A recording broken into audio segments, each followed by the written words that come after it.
হরে কৃষ্ণা। কখনো কি এমন হয়েছে আপনি কাউকে খুব ভালোবেসেছেন, খুব বিশ্বাস করেছেন, তার জন্য নিজের সময়, অনুভূতি, হৃদয়ের কোমল অংশটুকু উজাড় করে দিয়েছেন, অথচ একদিন সেই মানুষটি আপনাকে এমনভাবে উপেক্ষা করেছে যেন আপনার অস্তিত্বের কোনো মূল্যই নেই? কখনো কি এমন হয়েছে রাস্তার ধারে ক্ষুধার্ত কোনো মানুষকে দেখে আপনার হৃদয় এক মুহূর্তের জন্য কেঁপে উঠেছে, কিন্তু পরের মুহূর্তেই আপনি নিজের ব্যস্ত জীবনের ভিড়ে সেই অনুভূতিকে হারিয়ে ফেলেছেন? কখনো কি এমন হয়েছে কোনো অসহায় প্রাণীর চোখের দিকে তাকিয়ে অদ্ভুত এক ব্যথা অনুভব করেছেন, কিন্তু বুঝতে পারেননি কেন আপনার মন এত অস্থির হয়ে উঠল? মানুষের জীবনে সবচেয়ে বড় অন্ধকার বাইরে নয়, ভেতরে। এই অন্ধকার চোখকে ঢেকে দেয় না, এটি হৃদয়কে ঢেকে দেয়। তখন মানুষ দেখে কিন্তু সত্যকে দেখে না, শুনে কিন্তু অনুভব করে না, কাছে থাকে কিন্তু হৃদয়ে যে স্পর্শ করতে পারে না। আজকের মানুষ আকাশ ছুঁয়ে ফেলেছে কিন্তু নিজের অন্তরের গভীরে পৌঁছাতে পারেনি। পৃথিবী যত এগিয়েছে মানুষ তত একা হয়েছে। হাজার মানুষের ভিড়ের মাঝেও আজ অসংখ্য মানুষ নীরবে কান্না করে, কারণ মানুষ সম্পর্ক পেয়েছে কিন্তু সংযোগ হারিয়েছে। মানুষ পরিচয় পেয়েছে কিন্তু আত্মাকে হারিয়ে ফেলেছে। শ্রীমদ্ ভগবত গীতার গভীরে এমন এক শিক্ষা রয়েছে যা মানুষের এই অন্ধকার ভেদ করতে পারে। সেখানে শ্রীকৃষ্ণ এমন এক জ্ঞানের আলো দিয়েছেন যা শুধু ধর্মের কথা নয়, জীবনের গভীর সত্যের কথা বলে। তিনি বুঝিয়েছেন, যে ব্যক্তি সমস্ত জীবের মধ্যে একই চেতনাকে দেখতে শেখে সেই প্রকৃত জ্ঞানী। কারণ ঈশ্বর কোনো দূরের আকাশে বসে থাকা এক রহস্যময় শক্তি নন। তিনি শুধু মন্দিরের প্রদীপের আলোয় বন্দী নন, তিনি শুধু পূজার ঘণ্টা ধ্বনির মধ্যে সীমাবদ্ধ নন। তিনি মানুষের হৃদয় স্পন্দনের মধ্যে আছেন, তিনি মায়ের চোখের অশ্রুর মধ্যে আছেন, তিনি একটি ক্ষুধার্ত শিশুর নীরব অপেক্ষার মধ্যে আছেন, তিনি সেই বৃদ্ধ মানুষের নিঃশব্দ দীর্ঘ শ্বাসের মধ্যেও আছেন, যাকে তার নিজের মানুষরাই একদিন একা ফেলে গেছে। কিন্তু মানুষের সবচেয়ে বড় দুঃখ হলো সে ঈশ্বরকে খুঁজতে গিয়ে মানুষকে হারিয়ে ফেলে। সে মন্দিরে মাথা নত করে অথচ বাড়ি ফিরে নিজের বাবা মায়ের প্রতি কঠোর হয়ে যায়। সে প্রদীপ জ্বালায় কিন্তু কারো অন্ধকার জীবনকে আলো দিতে শেখে না।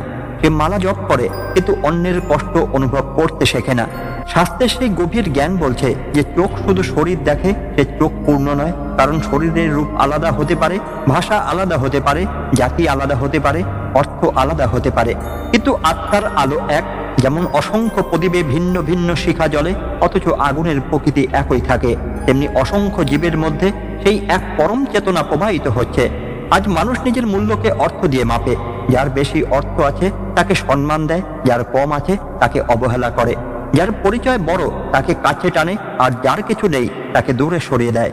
অথচ মৃত্যু যখন দরজায় এসে দাঁড়াবে তখন এই পরিচয়, এই অহংকার, এই সম্পদ সব এক মুহূর্তে মাটিতে মিশে যাবে। তখন শুধু একটি প্রশ্ন থেকে যাবে, এই জীবনে কত মানুষকে ভালোবাসতে পেরেছিলে, কত হৃদয়ের ব্যথা অনুভব করতে পেরেছিলে, কতবার ঈশ্বরকে মানুষের চোখের অশ্রুর মধ্যে দেখতে পেরেছিলে। এই পৃথিবীতে সবচেয়ে বড় শিক্ষা বইয়ের পাতায় লেখা নেই, সবচেয়ে বড় শিক্ষা লুকিয়ে আছে মানুষের প্রতি দৃষ্টিভঙ্গির মধ্যে।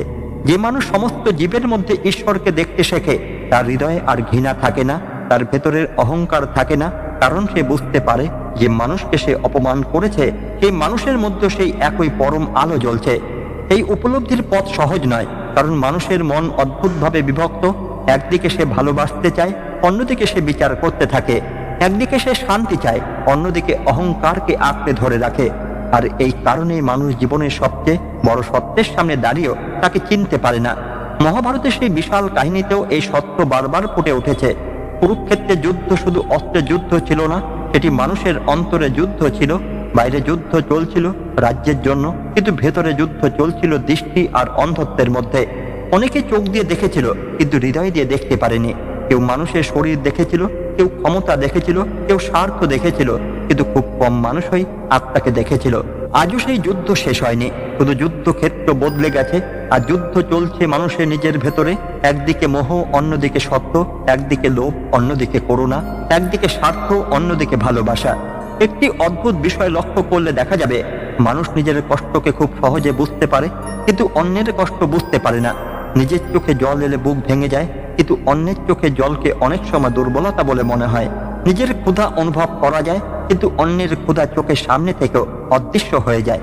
এই কারণেই শ্রীকৃষ্ণের শিক্ষা শুধু ধর্মীয় আচার নয়, এটি হৃদয়ের পরিবর্তনের শিক্ষা। তিনি মানুষের ভেতরে সেই ঘুমিয়ে থাকা আলোকে জাগিয়ে তুলতে চেয়েছিলেন। তিনি বুঝিয়েছিলেন যদি তুমি সত্যি ঈশ্বরকে খুঁজতে চাও তাহলে শুধু আকাশের দিকে তাকিও না, মানুষের দিকেও তাকাও। শুধু মন্দিরের দিকে হাঁটলেই হবে না, মানুষের হৃদয়ের দিকে হাঁটতে হবে। কারণ একটি ক্ষুধার্ত মানুষের পাশে বসে তাকে অন্ন দেওয়া, একটি অসহায় প্রাণীর ব্যথা অনুভব করা, একজন ভাঙা মানুষের হৃদয়ে সাহস ফিরিয়ে দেওয়া, এসব শুধু ভালো কাজ নয়, এগুলো ঈশ্বরকে স্পষ্ট করার পথ। আজ পৃথিবীতে অসংখ্য মানুষ মানসিক যন্ত্রণায় ভুগছে। বাইরে তারা হাসছে, কিন্তু ভেতরে ভেতরে ভেঙে পড়ছে। অনেক মানুষ প্রতিদিন নিজের সঙ্গে যুদ্ধ করছে, অথচ কেউ সেই যুদ্ধ দেখতে পাচ্ছে না। কেউ সম্পর্ক হারিয়ে নীরবে কাঁদছে, কেউ অপমানের ভার বয়ে বেড়াচ্ছে, কেউ নিজের মূল্য হারিয়ে ফেলছে।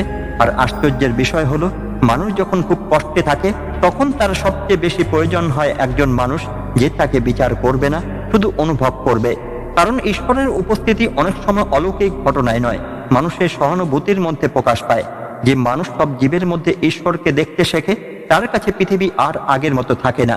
সে তখন রাস্তায় থাকা একজন ভিক্ষুককে শুধু দরিদ্র মানুষ হিসেবে দেখে না, সে একজন বৃদ্ধ মানুষকে শুধু অসহায় শরীর হিসেবে দেখে না, সে একটি প্রাণীকেও শুধু জীব হিসেবে দেখে না। সে অনুভব করতে শুরু করে সবকিছুর ভেতরে এক অদৃশ্য চেতনা প্রবাহিত হচ্ছে, আর সেই চেতনার উৎস এক। আর যখন এই উপলব্ধি হৃদয়ে জন্ম নিতে শুরু করে, তখন মানুষের ভেতরে এক গভীর পরিবর্তন শুরু হয়। যে মানুষ একসময় সামান্য কথায় রাগে জ্বলে উঠত, সে ধীরে ধীরে শান্ত হতে শেখে। যে মানুষ অন্যের ভুল দেখে বিচার করত, সে বুঝতে শুরু করে প্রত্যেক মানুষের ভেতরে অদৃশ্য কিছু যুদ্ধ চলছে। কেউ বাইরে হাসছে, অথচ ভেতরে ভেঙে যাচ্ছে। কেউ শক্ত থাকার অভিনয় করছে, অথচ গভীর রাতে নীরবে চোখের জল ফেলছে। মানুষ সাধারণত যা চোখে দেখে তাকেই সত্য মনে করে, কিন্তু চোখে দেখা সব সত্য নয়। একটি গাছের দিকে তাকালে শুধু তার পাতা, ডাল আর ছায়া দেখা যায়, কিন্তু মাটির গভীরে থাকা শেকড় দেখা যায় না, অথচ সেই অদৃশ্য শিকড়েই তাকে বাঁচিয়ে রাখে। তেমনি মানুষের শরীর দেখা যায়, তার পরিচয় দেখা যায়, তার হাসি দেখা যায়, কিন্তু তার আত্মার ব্যাখ্যা, তার নিঃশব্দ যুদ্ধ, তার হৃদয় আর্তনাদ দেখা যায় না। এই কারণেই যে মানুষ সব জীবের মধ্যে ঈশ্বরকে দেখতে শেখে, তার হৃদয়ে করুণা জন্ম নেয়। করুণা মানে শুধু দয়া নয়, করুণা মানে অন্যের হৃদয়ের ব্যথাকে নিজের হৃদয়ের ভেতর অনুভব করা। আজকের পৃথিবীতে মানুষ আগের তুলনায় অনেক বেশি সংযুক্ত, অথচ আগের চেয়ে অনেক বেশি একা। মানুষের হাতে যন্ত্র এসেছে, কিন্তু হৃদয়ের স্পর্শ হারিয়ে গেছে। মানুষ হাজার মানুষের সঙ্গে পরিচিত, কিন্তু মনের কথা বলার মতো একজন মানুষও খুঁজে পায় না। দিনের পর দিন মানুষ নিজের ভেতরের কান্নাকে লুকিয়ে রেখে হাসির মুখোশ পরে বেঁচে থাকে। এমন সময় গীতার শিক্ষা হৃদয়ে এসে নীরবে প্রশ্ন করে, তুমি কি সত্যি মানুষকে দেখেছ, নাকি শুধু তার বাহ্যিক রূপ দেখছো? কারণ একজন ধনী মানুষও ভেতরে ভাঙা হতে পারে, একজন শক্তিশালী মানুষও নিঃসঙ্গ হতে পারে, একজন সফল মানুষও ভেতরে ভেতরে শূন্য হতে পারে, আর একজন সাধারণ মানুষও হৃদয়ের দিক থেকে অসাধারণ হতে পারে। শ্রীকৃষ্ণ মানুষের চোখ বদলাতে চেয়েছিলেন। তিনি শুধু নিয়ম শেখাতে আসেননি, তিনি দৃষ্টি দিতে এসেছিলেন। কারণ দৃষ্টি বদলে গেলে পৃথিবী বদলে যায়। যে মানুষ শুধু শরীর দেখে, সে বিভেদ দেখে, সে দেখে কে বড়, কে ছোট, কে আপন, কে পর। কিন্তু যে মানুষ আত্মাকে দেখতে শেখে, সে অনুভব করে এই সমগ্র সৃষ্টি একই মহাসাগরের অসংখ্য ঢেউ মাত্র। ঢেউ আলাদা হতে পারে, কিন্তু সমুদ্র এক। তখন ঘৃণা ধীরে ধীরে দুর্বল হতে থাকে, অহংকার ভেঙে যেতে শুরু করে, মানুষের ভেতরের কঠিন পাথর গলতে শুরু করে। কারণ তখন সে বুঝতে পারে যে মানুষটিকে সে অবহেলা করেছে, যার প্রতি কঠোর হয়েছে, যার কষ্টকে তুচ্ছ করেছে, সেই মানুষের মধ্যে সেই একই ঈশ্বরের আলো জ্বলছে। জীবনের শেষ সময়ে মানুষ তার অর্থ, বাড়ি, পরিচয়, সম্মান এসব খুব বেশি মনে রাখে না। তখন তার মনে পড়ে কিছু মুখ, কিছু অনুভূতি, কিছু ভালোবাসা, কিছু আচরণ। তখন সে বুঝতে পারে পৃথিবীতে সবচেয়ে মূল্যবান জিনিস ছিল মানুষের হৃদয়কে স্পষ্ট করার ক্ষমতা। আর যে হৃদয় সব জীবের মধ্যে ঈশ্বরকে দেখতে পারে, সে কখনো সত্যিকারে দরিদ্র হয় না। কারণ তার ভেতরে এমন এক আলো জ্বলে ওঠে, যা বাইরের অন্ধকার কখনো নিভিয়ে দিতে পারে না। সেই আলো একবার হৃদয়ের মধ্যে জেগে উঠলে মানুষ আর আগের মানুষ থাকে না। তার চলার পথ একই থাকতে পারে, তার ঘর একই থাকতে পারে, তার চারপাশের মানুষও একই থাকতে পারে, কিন্তু তার দেখা দৃষ্টি বদলে যায়। আর যখন দৃষ্টি বদলে যায়, তখন পুরো পৃথিবীও যেন নতুন হয়ে ওঠে। একসময় যে মানুষ অন্যের সাফল্য দেখে ভেতরে ভেতরে জ্বলে উঠত, সে বুঝতে শুরু করে প্রত্যেক মানুষের পথ আলাদা। একটি ফুল সকালে ফোটে, আরেকটি সন্ধ্যায়। একটি নদী দ্রুত সাগরে পৌঁছে যায়, আরেকটি দীর্ঘ পথ অতিক্রম করে। তাই তুলনা করার মধ্যে শান্তি নেই, কারণ তুলনা মানুষের চোখকে অন্যের দিকে নিয়ে যায়, অথচ জ্ঞান মানুষের চোখকে নিজের অন্তরের দিকে ফিরিয়ে আনে। আজ মানুষ অন্যের জীবন দেখে নিজের জীবনকে ছোট মনে করছে, অন্যের সুখ দেখে নিজের আনন্দ হারিয়ে ফেলছে, অন্যের সাফল্য দেখে নিজের মূল্য নিয়ে সন্দেহ করছে। কিন্তু এই দৌড়ের মধ্যে মানুষ একটি গভীর সত্য ভুলে যাচ্ছে। সে ভুলে যাচ্ছে যে প্রতিটি প্রাণের মধ্যে একই পরম সত্তা প্রবাহিত হচ্ছে। যে আলো তোমার মধ্যে আছে সেই আলোই অন্যের মধ্যেও আছে। পার্থক্য শুধু এতটুকু, কোথাও সেই আলো জেগে উঠেছে, কোথাও এখনো মেঘের আড়ালে লুকিয়ে আছে। শ্রীমদ্ ভগবত গীতা সেই গভীর শিক্ষা মানুষের হৃদয়কে নীরবে স্পর্শ করে। সেখানে এমন এক অনুভূতি আছে যা মানুষের সমস্ত অহংকারকে গলিয়ে দিতে পারে। শ্রীমদ্ ভগবত গীতার সেই গভীর শিক্ষা মানুষের হৃদয়কে নীরবে স্পর্শ করে। সেখানে এমন এক অনুভূতি আছে যা মানুষের সমস্ত অহংকারকে গলিয়ে দিতে পারে। মানুষ যখন নিজের ভেতরের আত্মাকে অনুভব করতে শেখে, তখন সে বুঝতে পারে, আমি শুধু এই শরীর নই, আমি শুধু এই নাম নই, আমি শুধু এই পরিচয় নই, আমি সেই চিরন্তন সত্তার অংশ যিনি সমস্ত জীবের মধ্যে বিরাজ করছেন। এই উপলব্ধির পর মানুষ আর কাউকে ছোট করতে পারে না, সে আর কাউকে ঘৃণা করতে পারে না। কারণ তখন সে জানে যে হাত অন্যকে আঘাত করছে, সেই হাত নিজের হৃদয়কে আঘাত করছে। যে চোখ অন্যকে অবহেলা করছে, সেই চোখ নিজের আত্মার আলো থেকেও দূরে সরে যাচ্ছে। ভাবুন, যদি একদিন পৃথিবীর প্রতিটি মানুষ সত্যি এই শিক্ষা হৃদয়ে ধারণ করত, তাহলে পৃথিবী কতটা বদলে যেত। তখন সম্পর্ক ভাঙার আগে মানুষ অনুভব করত, অপমান করার আগে মানুষ থেমে যেত, কষ্ট দেওয়ার আগে মানুষ হৃদয়ের দিকে তাকাতো। মানুষ তখন শুধু মানুষকেই দেখত না, ঈশ্বরের প্রকাশকে দেখতে শুরু করত। জীবনের সবচেয়ে বড় জ্ঞান অনেক সময় খুব সাধারণ সত্যের মধ্যে লুকিয়ে থাকে। যে মানুষ সব জীবের মধ্যে ঈশ্বরকে দেখে, সে শুধু জ্ঞানী নয়, সে আলোকিত। কারণ তার হৃদয় আর সংকীর্ণ থাকে না। সে নিজের সুখের জন্য বাঁচে না, সে ভালোবাসার জন্য বাঁচে। সে নিজের অহংকারের জন্য হাঁটে না, সে সত্যের পথে হাঁটে। হয়তো আজ আপনার জীবনে অনেক কষ্ট আছে, হয়তো এমন কিছু মানুষ আছে যারা আপনাকে বুঝতে পারেনি। হয়তো আজ আপনার জীবনে অনেক কষ্ট আছে, হয়তো এমন কিছু মানুষ আছে যারা আপনাকে বুঝতে পারেনি। হয়তো অনেক ক্ষত এখনো নীরবে আপনার হৃদয়ে রক্তক্ষরণ করছে। কিন্তু মনে রাখবেন, আপনার ভেতরে সেই একই আলো আছে।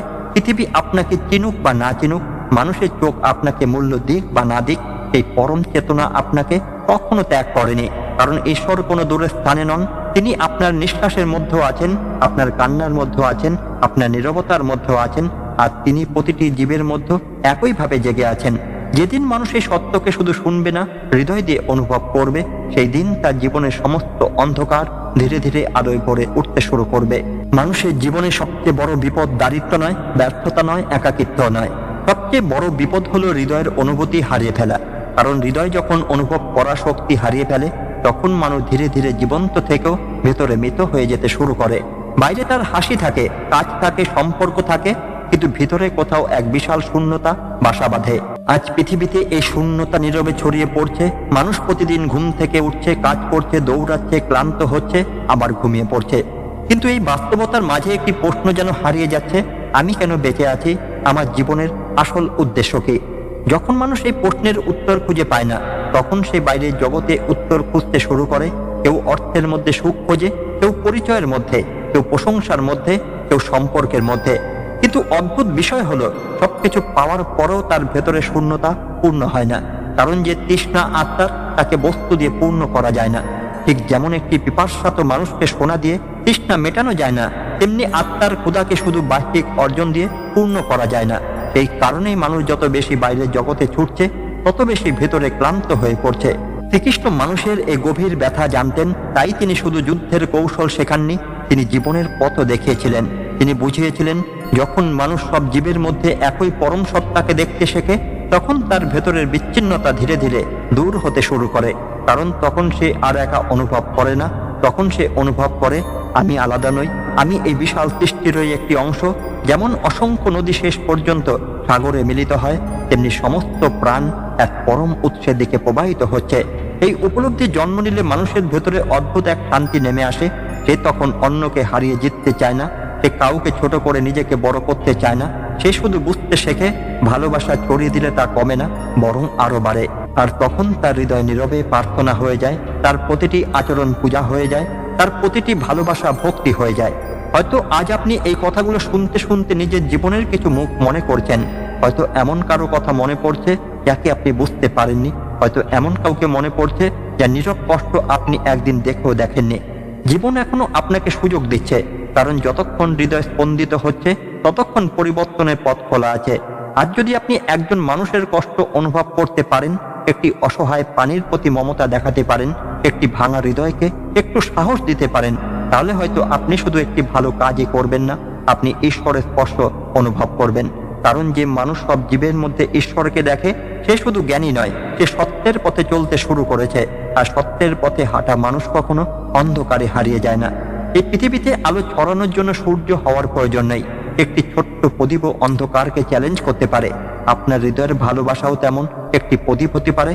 যদি এই বাণী আপনার হৃদয় স্পর্শ করে থাকে, তাহলে অন্তরের গভীর থেকে পরম সত্তাকে স্মরণ করুন আর হৃদয় অনুভব করুন সমস্ত জীবের মধ্যে একই ঈশ্বর বিরাজমান। ধন্যবাদ। জয় শ্রীকৃষ্ণ।